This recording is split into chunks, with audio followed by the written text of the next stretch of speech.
Welcome to AILTV Perspectives. This is the place where you're going to find out about what is happening in London, what is happening amongst the diaspora, get a perspective on where we've been, our culture, our history, our perspectives, what people are doing today. Where are we? Who are we? And who are the people who are bringing the buzz? And the buzz is right here in London, the most global city in the world.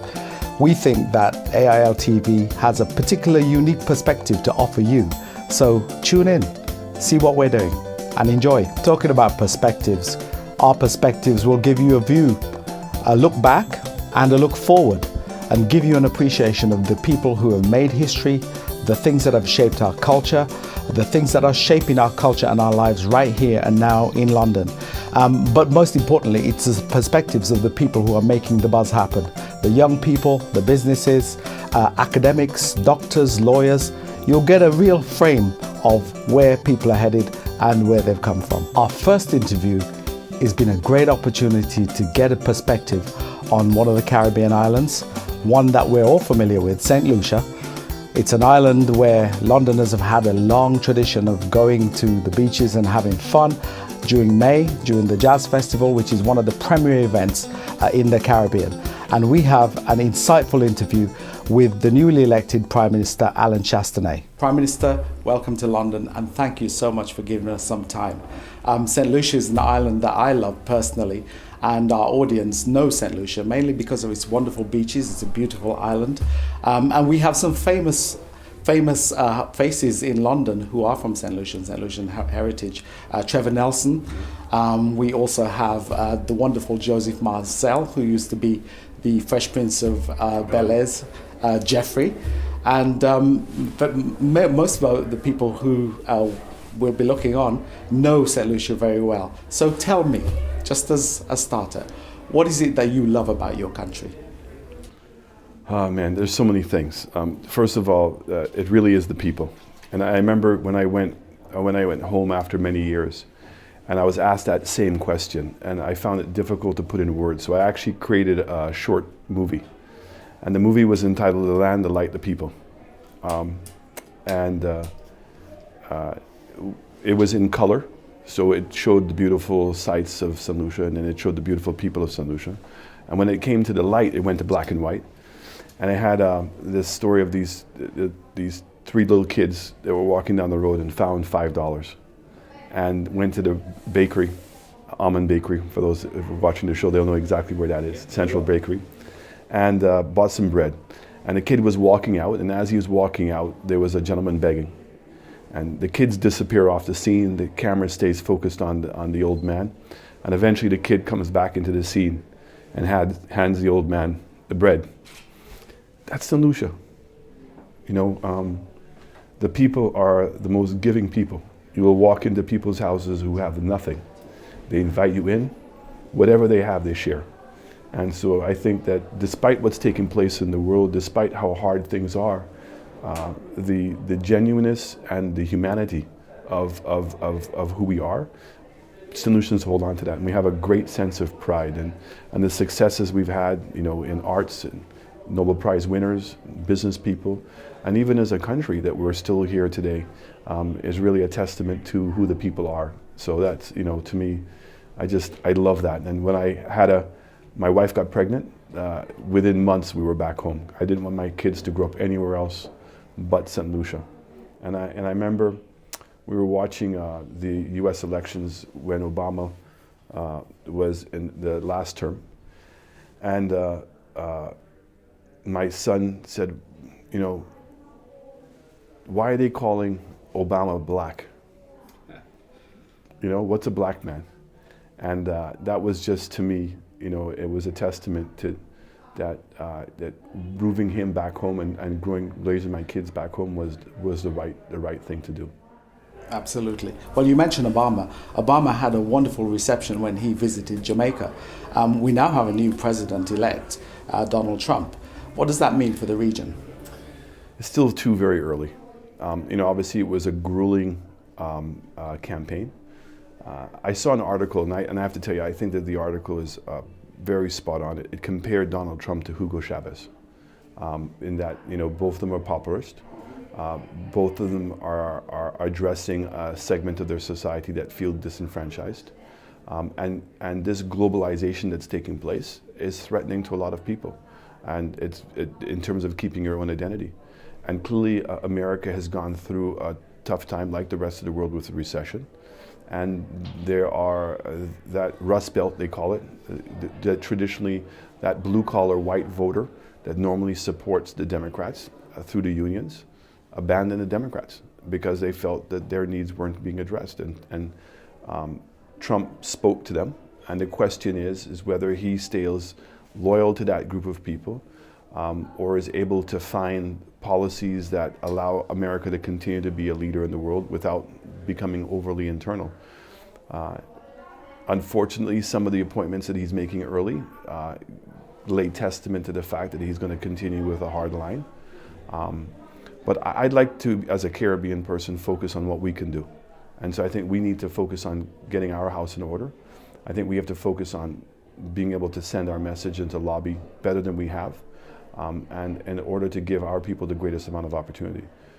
If Mr. Trump is able to grow the American economy, that is going to benefit all of us. If in fact he creates inflation and interest rates go up, that could be a detriment. And if he over-internalizes things, that could also be a detriment. But my father always used to say to me, don't cross a bridge until you get to it. So by next summer, I think it'll be much clearer where he's going, and we'll have a greater sense of it. And we then have to adapt to whatever that strategy is. Yeah, and he's spoken about ripping up NAFTA and doing various other things that brings protection around the American economy. Do you think that that will impact upon the Caribbean and where St Lucia sits within that? NAFTA doesn't really have a whole lot of impact on us, but clearly it's on global stability, and it's what we know as the West. And so, is he going to abandon his friends in the West? And there's a new order taking place, like what's taking place in here in Britain with Brexit.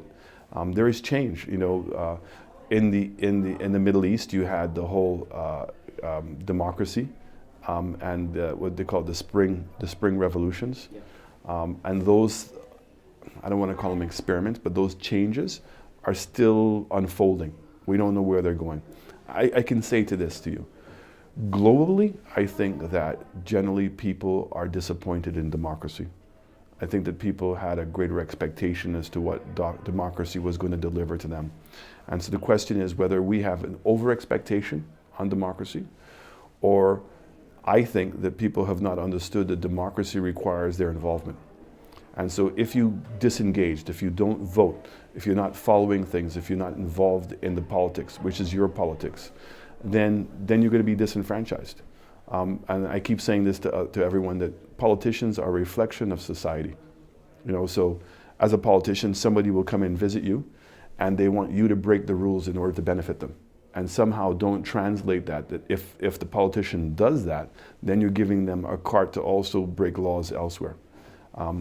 That democracy is about collective decision making, and that sometimes decisions are going to be made that are not going to directly benefit you, but are enhancing society and are creating an opportunity for you to be able to grow. And so, with us back home, we're spending a lot of time having those discussions. What's the role of government? For me, is that healthcare is a basic human right. Nobody should be denied access to the best potential healthcare that they can get. For us, education is a globally competitive education. Not about just an education as to whether you can read and write, but an education that allows you to compete in the world today. And then security means that you should be able to leave your home, that you know that the justice system is working. And then the last one is economic opportunity. Government's responsibility is not to make you a millionaire. The government's responsibility is to create the opportunity that if you want to apply yourself, you want to be innovative and competitive, that you can. But that nobody should be disenfranchised. Nobody should be living a life harder than necessary. And that's not communism. So it's not about commonwealth among everybody, but that there are basic human rights that we're all entitled to, and it's the state's responsibility to ensure that those basic rights are there. And it means that the state must continuously be engaging with its society, through town hall meetings, through discourse, in terms of even looking at the processes within government. If you have a private sector, our civil society, I think it's part of our responsibility to make sure that that civil society is properly financed and is independent. So as many people that want to oppose the policies that we have, I encourage it. I don't see that as a bad thing. People criticizing what our policies or criticizing me, that shows engagement, and that becomes an indication that things are good. But it's through that engagement and other perspectives that we then now can formulate policies that ensures that everybody benefits. Well, Donald Trump's victory has marked the rise of the businessman in politics, and you yourself are a businessman. What do you see the role of business in politics? I can tell you, in a small country, I think it's huge. I think the experiment, and I don't mean anything against my compatriots who are lawyers, but I'm not so sure that they're as equipped as I would be or a business person would be. Running government is about processes, it's about rate of return, it's about profitability, and I know that those are not terms that normally are associated with government, but they have to be. We cannot continue to run deficit governments. It's very clear, and the types of politics we are a centrist party, and we believe that in order to be able to provide healthcare, in order to be able to provide education, in order to be able to provide security and invest in infrastructure, and to create those opportunities for people, government has to be run like a business. It can't be running in deficit. If you're running in deficit, the funding for that deficit normally comes from the quality of education, the quality of healthcare, and the ability to invest in infrastructure. So government must get its basic house in order. So one, in providing services in an efficient and timely manner that is respective to the society, so that we are in the service business, and that we are creating a tax environment which allows for government to fund things adequately, but at the same time does not crowd out development and does not crowd out the individuality. And three, create innovation. Critical thinking has become the key point in education. And so how we measure our education must change. I'm not so sure measuring it by the number of ones that a child gets is necessarily going to be the best way possible. So there is an international test now in critical thinking. Finland continues to be number one, South Korea number two. Two very different systems of education. In Finland, it's more difficult to become a teacher than it is to become a lawyer or a doctor, and you're as well paid. And what they're finding is that kids are having to spend less time in school, do less homework, because the teachers are just so much more effective in their classroom teaching. In Korea, you go to public school and then you go to private school afterwards, because where you place in your exams determines where you're going to be in your future.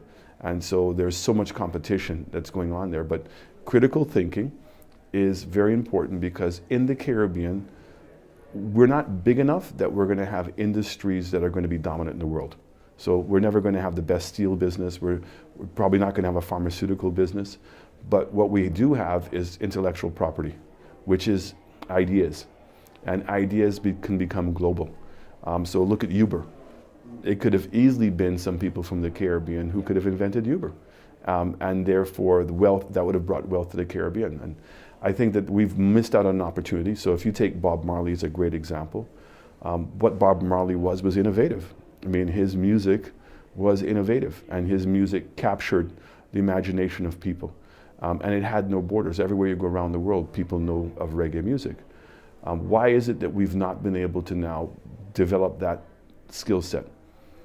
Why is it that we have young people in the Caribbean coming in and being signed to labels very early, and therefore are getting cents on the dollar of their ideas, and that we're not helping people develop their own styles of music and also their writing skills, so that they can then benefit the most from that license?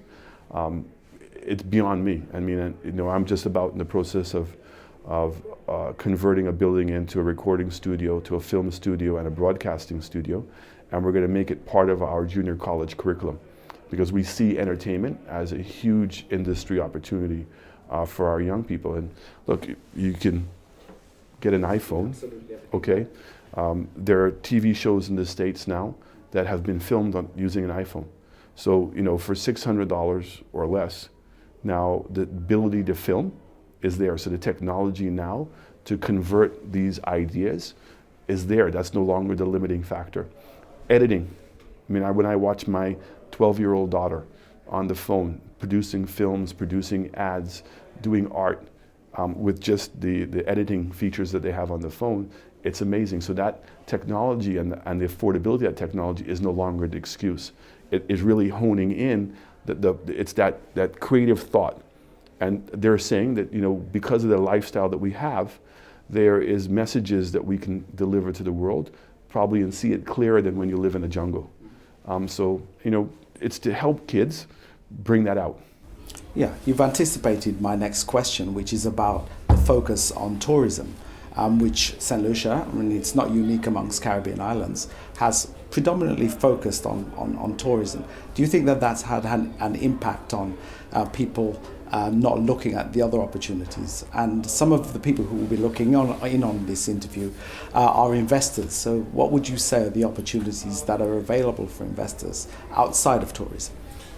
Well, every country has its what we call natural advantage. When people close their eyes and think of going on vacation, I would suggest to you that 90% or more of the people in the world think of the Caribbean. Warm weather, beautiful beaches, tropical feeling, great music, loving people, and fun, right? But only 1.5% of the people end up coming to the Caribbean. So it means that there's a tremendous amount of opportunity. There's a bigger desire than is actually being converted. And it's to continue to be able to develop that product. And I keep on saying to everyone that tourism is just a platform. We'll look back in history and laugh. So here you have an individual who is willing to pay for an airfare and pay to stay on your island, and now eat your food and sample your culture. Now, if I was opening up a new business and I wanted somebody to do that, normally I would have to give them the product for free in order to be able to test them out. So now that we have British people, we have Americans, we have Canadians, we have the opportunity very cost effectively to introduce those people to our products. So where would Corona beer be if it wasn't for the 45 million or 55 million tourists that go to Mexico every year? So that they went down and they had Corona beer for the first time, and there is a memory cell, a nostalgic cell in their head, that every time they have that Corona beer, they think of the time they were in Mexico. They come down and have Chairman's, or they have Mount Gay, or they have Red Stripe. All these products have benefited from tourism. Tortuga rum cake is always my favorite story of a Jamaican who went to Cayman, couldn't get a job, remembered his mother's recipe, did a rum cake, did a fantastic box, sold it to one hotel, 2, 3 hotels, then into the mail order business, then he got into the duty-free business, and now, if Cayman was to shut down tomorrow, his business continues. So tourism creates a global platform for us to be able to sell and expose our culture, whether it be products, whether it be art, whatever. We can expose to them. And it's for us to take advantage of that opportunity. We must recognize that to be successful in tourism, I think the number one word moving forward is authenticity. If we try to emulate Cancun or Disney World, I think we're going to lose at that game. I think they're bigger, they have more money, they can do those things better than we can. But if we keep it authentic, the things that you can't do anywhere else in the world that you can only do in the Caribbean, going to a street party, going into a rum shop, having fresh fish right off the boat and having it cooked right there. Those are the genuine experiences that cannot be replicated in New York City, can't be replicated in Orlando or Miami or in Vegas. So we must have a clear strength in our own identity and help promote that. And I always used to laugh at people when they say, oh, you hate St Lucia culture. I said, well, if I hated St Lucia culture, it would mean that I would be the worst marketing person in the world. Absolutely. Because product differentiation clearly is where it is. And so that's, for instance, like, we have these festivals. We have the Jazz Festival, which I started. And the Jazz Festival, I think, has run its course. I think the biggest festival in St Lucia should be Carnival. followed by the Creole Heritage Festival, which are our music. So in Carnival, we've been very successful with Groovy Soca. If we now can develop the talent in doing better outfits, that's then going to be a skill set that translates into our arts and crafts sector. And these become ours, you know, so we're carving out our unique space. So when I listen to radio and I hear Ricky T or I had Tedison playing their song and it's #1, it's making an impact. And I think that those songs will eventually become global. You know, similarly to reggae, nobody expected ska and reggae to become as global as it did, but it did. And it was the genius of Chris Blackwell to promote Bob Marley as a rock band and not as anything else. And he, I know, wasn't happy initially, and clearly Bunny Wailer was very unhappy going in that direction of going back onto the university trail and introducing his music because they were already very successful in the diaspora. But it translated into millions of dollars and where his music is today. And I know Bob probably wasn't entirely happy that it became a white dominant music form and was interested in getting black people back interested in his music. But it's marketing. And again, it's our authenticity that helps us succeed. Yeah, and in terms of St Lucia and the perception of St Lucia, last year there was the Christina Estrada divorce case, which I think tarnished the brand to some extent. The issue around the appointment of an outsider from St Lucia into the International Maritime Organization. Has that posed some challenge for you in terms of the credibility that the diplomatic service has? I would say to you, I mean, when we were in opposition, I tried my best not to politicize the matter. And that's why my appeal was mainly to civil society. I've learned that in opposition, when you say things, it comes across as just being opposing. And so there's things that an opposition can do, and there's a limit in terms of how far we can take it. I'm more interested in making sure that that can't happen again. So in terms of transparency in our appointments, but I think that this is where civil society plays a very important role. And that's why what we will be doing is doing things to strengthen civil society and to have them more engaged in the governance of the country moving forward. But you know, you had a situation where St Lucians only found out for the first time that Mr. Dr. Jafali was appointed when the article came out about the divorce case. And the sad part is that the government continued insisting that they had done nothing wrong, but there was no evidence to support that argument. I mean, he never went to a meeting, had made no investment in St. Lucia. What was the benefit to St. Lucia? I think that if in fact that he didn't have the skill set, but that there was things that he was doing in St. Lucia, I think people would go, okay, you know, but I mean, there was nothing. And so it became questionable as to who actually benefited from this entire thing. And I was disappointed that the government, if they couldn't convince people, should have allowed the process to be dropped. And all we were asking is if in fact there was nothing untoward that was done, drop the immunity. Now, it was sad that it was the courts that finally made that decision for us. But you know what? The people of St. Lucia voted. And I often say to everybody now that it wasn't my fault, but it's now my responsibility. And I think it's how do you bridge those two things? And so certainly not an area that we're looking to repeat. And I know that other islands have had similar problems with the appointments of diplomats. And hopefully we'll start learning our lessons. And that's part of the maturity and the growing of our region. Well, this is your first time in the top job. What has that brought for you personally? Well, you know, I've gone back and forth between the public sector and the private sector my whole life. My government style has been one of a team. So I've always said that my cabinet is that I'm the chairman of leaders. So for me, being in a leadership role is something that I'm accustomed to, whether it's been CEO of my business, whether it's being chairman of organizations. So I'm accustomed to that role. Now being able to be in an opportunity to shape the future of my country is something that's incredibly exciting. I'm very happy for the 3 years that we had in opposition because we spent a lot of time interacting and discussing where we want to go. And I think that St Lucians will see the benefit of that. We're not sitting here waiting time, figuring out how to do things. What we're looking to do is how do we restructure the government as quickly as possible. We will be making an announcement of our budget in April, which will be a 4-year strategic plan with very clear benchmarks. We've made the announcement where the 5 to stay alive. We've delivered on all of those, and we'll continue to make adjustments to our tax structure and making St. Lucia more competitive. We have Prince Harry coming down for a visit.